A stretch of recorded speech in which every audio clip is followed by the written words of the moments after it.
We've played. We grew up. Our parents made us play. Not made us play. We offered us the opportunity to play instruments when we were kids. Nicely put. Right. They also offered us the opportunity to say things in a diplomatic way. Exactly.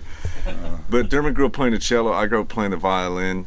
We even played together. We have two other brothers and a sister, all of whom played stringed instruments. There's a bass player, viola player, another cello player who was also a viola player for a while. Yeah.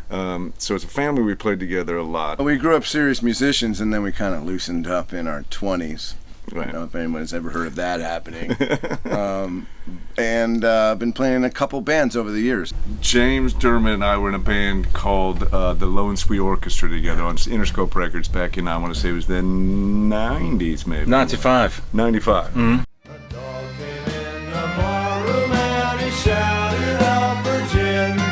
He set 'em up along the bar that said that did him in. Half the dogs held play, all the others dug a hole. Mid-90s, incredible time for music. Yeah. We were signed by Interscope Records right at the same time that Death Row was taking off, Yeah. but also the San Diego band with Gwen Stefani, The Wallflower. It was Wallflowers, really crowded field right then, and what No we doubt. played then, really you didn't hear again until Yeah. the Mumford and Sons. Right. You really didn't do Right. it. We did it Right. as Low and Sweet, and it was in a space that wasn't occupied. When that band sort of fell apart, the three of us kept, Yeah. I guess, kept kind of playing together, doing our own thing. We went to Kind of developed a different sound too. Yeah. Dermot lived down the road from me. Right. You lived a couple of blocks over. Yeah. So we just meet up at Dermot's garage. And our first gig that we did was This was as a trio. as a trio, Yeah. experimental.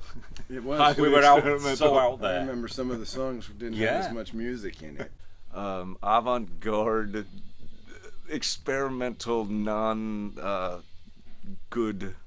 shows in LA, and quickly learned that maybe not be the best way to sort of express ourselves. Do you remember there was a in that first one of those first shows, James was playing the guitar by himself. We were and- making guttural noises. Can I demonstrate? Yeah. That was it. In rhythm. Yeah. It started kind of slower though. Yeah. But so thankfully that's over. Like a lot of changes. You won't be hearing any of that No. on this recording. On this record. I got into this band. Let's see. I've known Dermot for years. We have mutual friends, and so I used to go see the Cranky George shows. Told Dermot, I said, "Hey, if you guys thinking about having a drummer, let me know." And soon after, I got a phone call. Brad met James in the carpool lane. This guy who looks a lot like somebody from the Pogues, but it can't be someone from the Pogues. You know, in Van Nuys, California, and sure enough, it was James Fernley from the Pogues. Yeah. Like elementary school is really useful for getting bands together. But if you have children and you want to start a band, get in the carpool lane, put on the vest, wave the kids in. You never know who you might meet. That's right. That's it.